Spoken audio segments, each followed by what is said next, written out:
welcome to Mock the Week. I'm Darragh O'Brien. The news this week. At the Labour Party conference, Tony Blair began by saying, "This time next year, I won't be your leader." But then realised that Gordon's speech was still on the auto cue. Even before Blair's speech ended, most Labour MPs were out of their seats, which is good practice for the next election.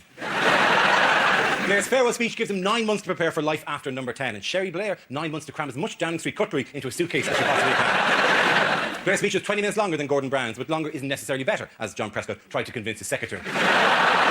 Reports circulate this week that Osama bin Laden may actually be dead. He was supposed to have died due to lack of treatment and the primitive conditions he was living under in a corridor of an NHS hospital somewhere in the West Midlands. Following reports of bin Laden's death, Al-Qaeda have requested no flowers, but had asked instead for donations to pay for an air ambulance to be crashed into the nearest American army base.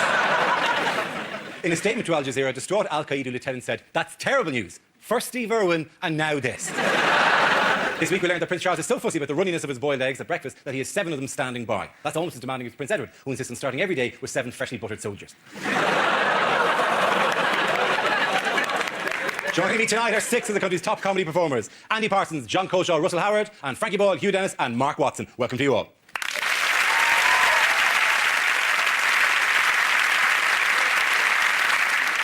Our first round is called Headliners. I show the teams a recent photo along with the initial letters of a newspaper headline. Here's a picture of Mr. and Mrs. Blair. So what does CTAL stand for? Is it Cherie's Trap a Liability? Is it Clinton threesome? Oh, lovely. Is it Cherie's teeth are landmarks? Her whole mouth has been listed and declared a national park. Is it Cherie and Tony advertise Lillettes? I can sweat all through my speech, but I'm fresh and dry and confident down under. Crap tie and lawyer. From left to right. Is it Cherie tackles a liar? That close to satire. You're veering away violently at the end. Is it Cherie, that's a lie, isn't it?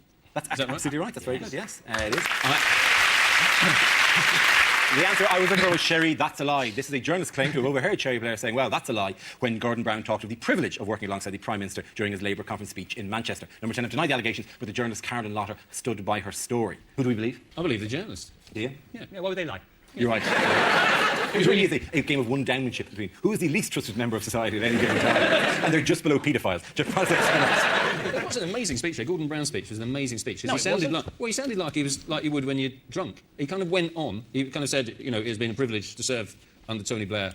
And I love him. I love him. I've always loved him. That thing with politicians crack jokes, isn't it? So Blair's big joke from his speech was, well, I don't need to worry about Cherie running away with the bloke next door, and they just loved that. It took a while for it to sink in with me that he meant Gordon Brown. I thought he just meant because she's a minger. Do you think the fact that Tony was going, oh, he's happy that she's not going to get off with his next-door neighbour, explains why John Prescott has never been made Chancellor of the Exchequer? Or David Blunkett, for that matter? Or any of the more famously sexually attractive members of the Labour Party.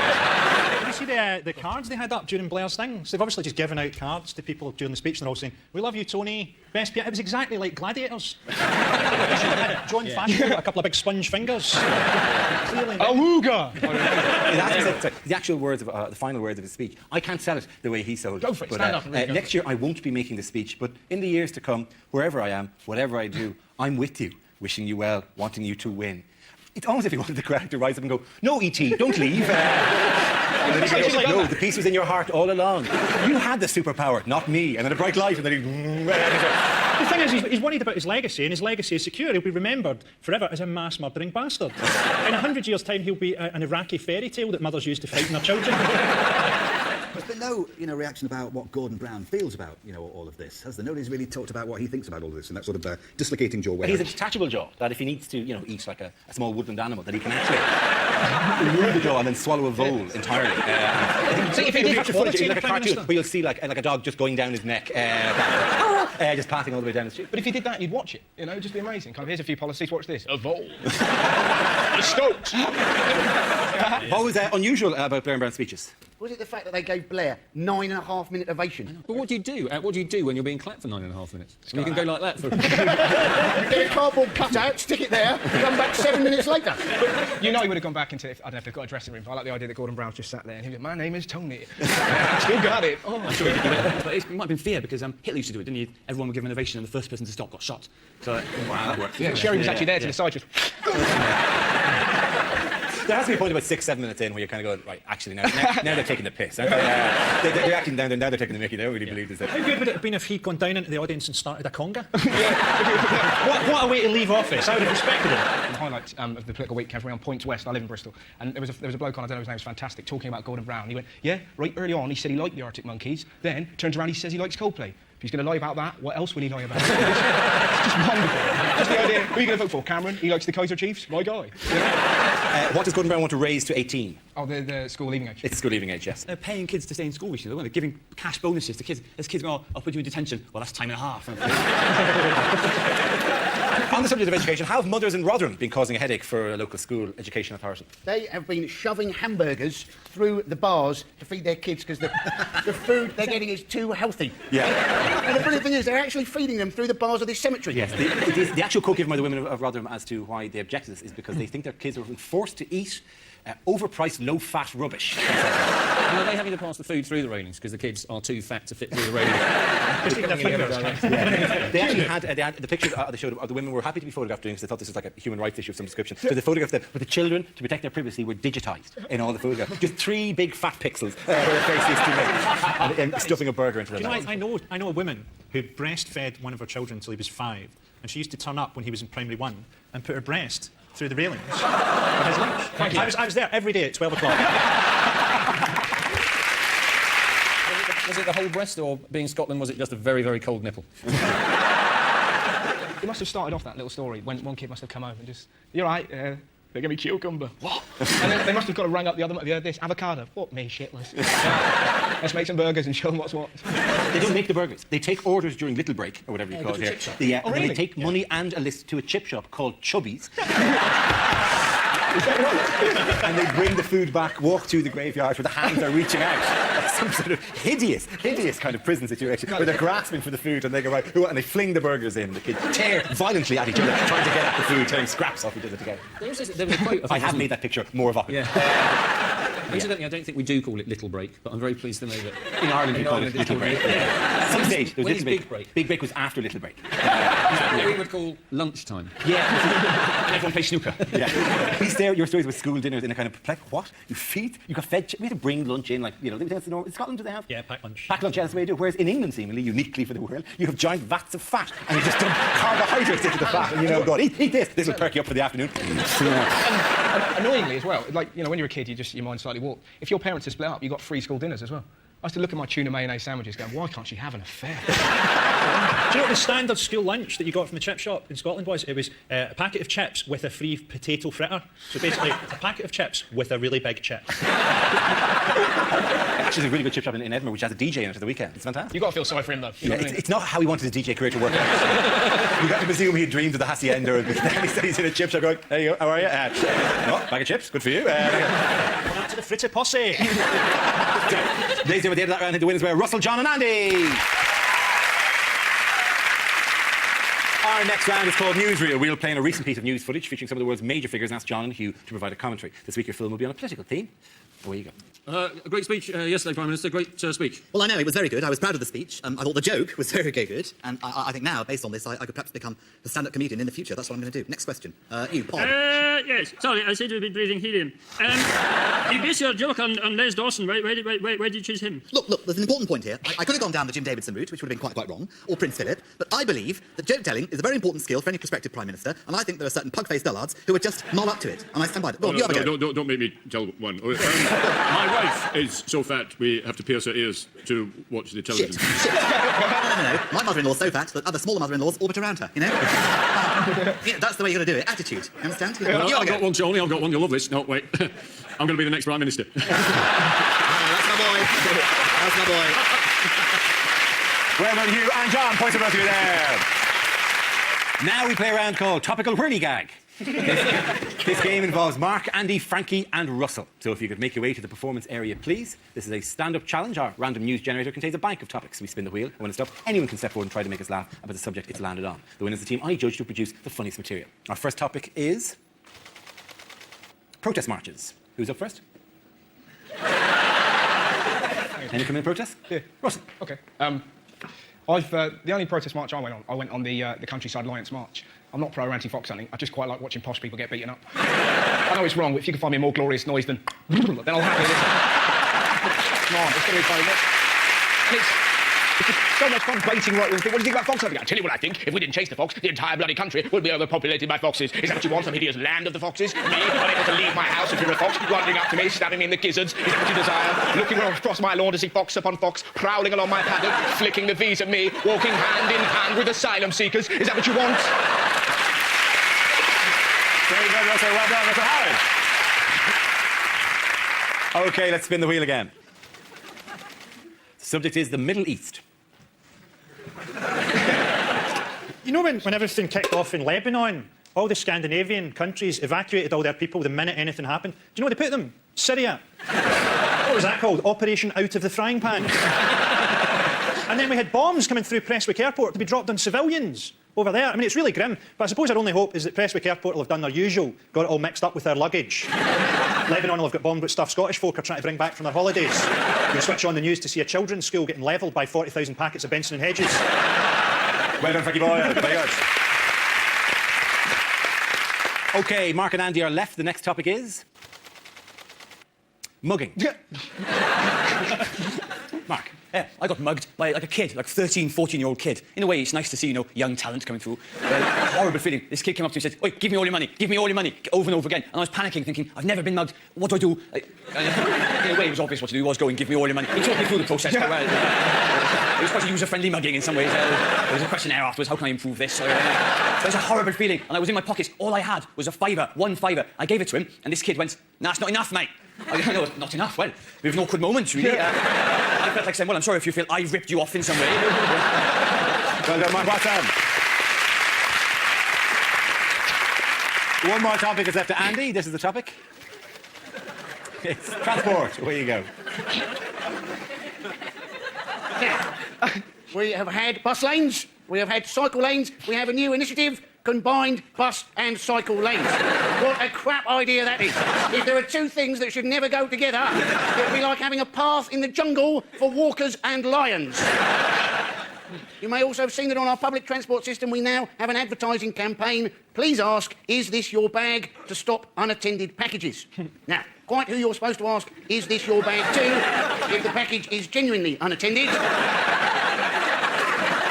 But as I remember rightly, the problem with the London bombings was not with unattended packages. The problem was very much with packages which were freaking attended. You'll hardly like to go up to somebody wearing a rucksack and go, is this your bag? Well done, Andy Parsons. At the end of that round, I think the winners were Andy and Russell. Everyone come back.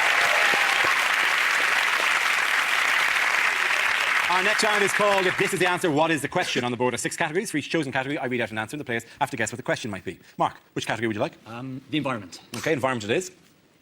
The answer is 3 billion. What is the question? How many pages in the new Harry Potter book? She won't stop writing, will she? She's banging away. Is it what is the excess on Richard Hammond's car insurance? He's walking around. It's what he would have wanted. Is it what is the factor of Mick Hucknall's suntan lotion? Is it how old is Ming Campbell in dog years? Is it, according to the Daily Mail, how many people are currently illegally in Britain? Is it how many people could Jesus feed with a KFC bucket? Is it in fact what Richard Branson has promised to give to combat global warming? That's exactly right. Very well done. Yes.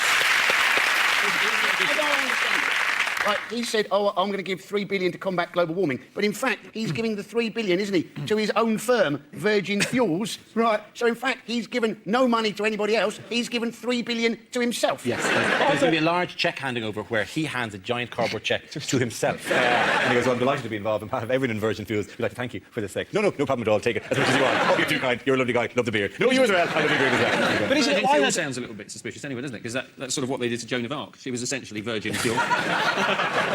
He's investing in wind farms and stuff, isn't he? He's got wind farms? I've absolutely no idea. I think more it was bioethanol fuels he was going for, because wind farms are notoriously difficult to operate an airplane with. It's just difficult to get the lift. When you say that, I'm always worried about wind farms. If you have enough of them, if you have thousands of these propellers everywhere, what's to stop the whole country taking off? It's just... Apparently, people in Britain, right, are scared of wind farms, those big wind turbines. People don't like them, but people actually really like windmills. So I think maybe to get over people not liking the wind turbines, what they need to do is paint a little door on the wind turbine, little window above it, have a little man that walks out occasionally missing the rotating blades. I think what they should do is they should incorporate the wind turbines into giant, crazy golf courses. People wouldn't mind a wind turbine as much if it was dwarfed by a 400-foot clown's head. So if it's a wind turbine on an actual golf course, like where the Ryder Cup is being played, and Tiger tees off and thump, it gets caught by the and said 400 miles in the other direction. Oh, that's tough luck there, Tiger. It's unlucky he's going to have to play that one from Spain. I sympathise with France a bit because you do feel with the environment. What am I meant to do? Like, someone came up to me in the street and said, in the time you've been standing there, 2,000 acres of rainforest have been destroyed. And I went, OK, I won't stand here. Problem solved. Branson's created this, as well as all his aircraft, he's got this new thing, isn't he? Virgin Galactic. Yeah. Now, that sounds like a crap idea, isn't it? I mean, exactly what's going to happen when that service isn't working. It's not so easy to have, you know, the sort of London to the moon bus replacement service. You'd also got to presume there's a fair amount of fuel burning in order to get galactic. It doesn't strike me something you could do with a large rubber band and a walk back. You couldn't twang it. Did you enjoy that? What with that? If that fuel is going to put Richard Branson on the moon, that's a price worth paying. Let's try and get him into the sun. We may not need to worry about it anyway because the sun's cooling down. Isn't it? You're absolutely right. The sun's cooling down. How cool can a giant ball of fire really get? But this is the state our environment has got to, where we actually get to say the sentence, good news, the sun's dying. Ooh, that's bailed us out. It's about 100 million years away, so it's all right. You've said how long it'll be before you can actually pick it up with an oven glove. How long is it before we get flooded? Well, that's soon, unfortunately, yeah. Norwich is supposed to be underwater within 20 years, and the locals are delighted because after centuries of inbreeding, they finally get to use their webbed feet and hands. This is the news that after talking to Al Gore, the Virgin tycoon has promised to give all the profits from his airline and train company to combat global warming. It will amount to $3 billion or £1.6 billion. But isn't that ridiculous, given that his companies are the ones who are causing a lot of the global warming? That would be like Noel Edmonds pledging £3 million to combat shit telly. OK, let's look at some of the graphics. This map, for example, shows how the UK and Ireland will look after the polar ice caps have melted. But we can also show you how it would look if the water companies don't repair their leaking pipes. Two things impressed me about that map. Firstly, why is Scunthorpe one of the major population centres that we must be very worried about? But Jesus, Scunthorpe is gone. Britain shall never continue. With the advent of global warming and the average UK temperature having risen by several degrees, the coldest place in Britain is now officially Chris Tarrant's bedroom. One of the consequences of the devastation and flooding is that Belgium will completely disappear, although potentially this is good news for Everton, as it means another Champions League spot will be up for grabs. At the end of that round, all the points go to Frankie, Hugh and Mark. Now we come to our final quickfire round called Scenes We'd Like to See. This is for everyone, so if you could make your way to the performance area, please. I call it ideas for scenarios we'd love to see, and the performers come in with their suggestions. Here we go. The first subject is ill-advised things to say in court. How could she have seen my face? I was wearing a balaclava! So, to summarise, there's no evidence, but he does look a bit rapey. Your Honour, that wig looks really gay. Your Honour, if you like, I've got the number of a really good Brazilian cleaner. If stabbing a man makes me guilty, I'm guilty. I would like to present my own defence through the medium of dance. So, if I'm found not guilty, can I keep all the stuff I nicked? And I put it to you, my lad, that child is sexy.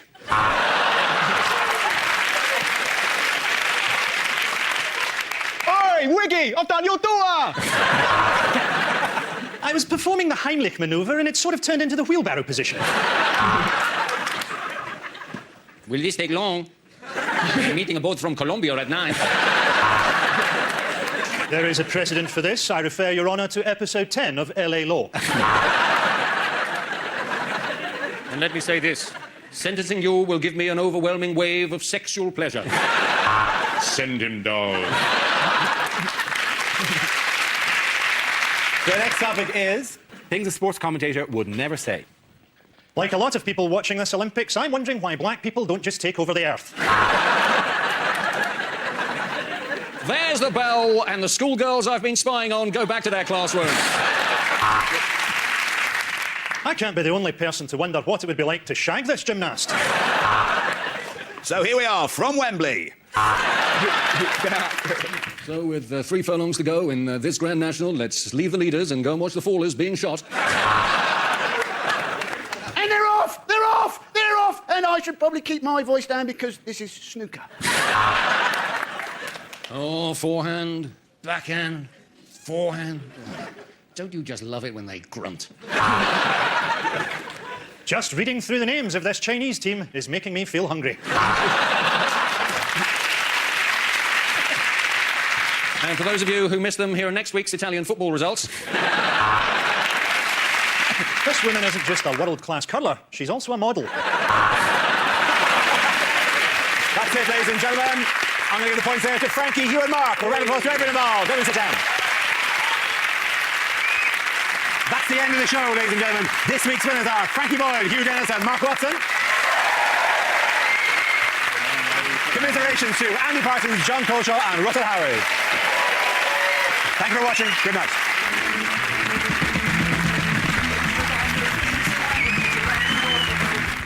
Mock the Week back on Thursday at 10. Michael Palin stars in American Friends next on BBC Two. And on BBC Three in 10 minutes, new comedy I'm We're Stupid.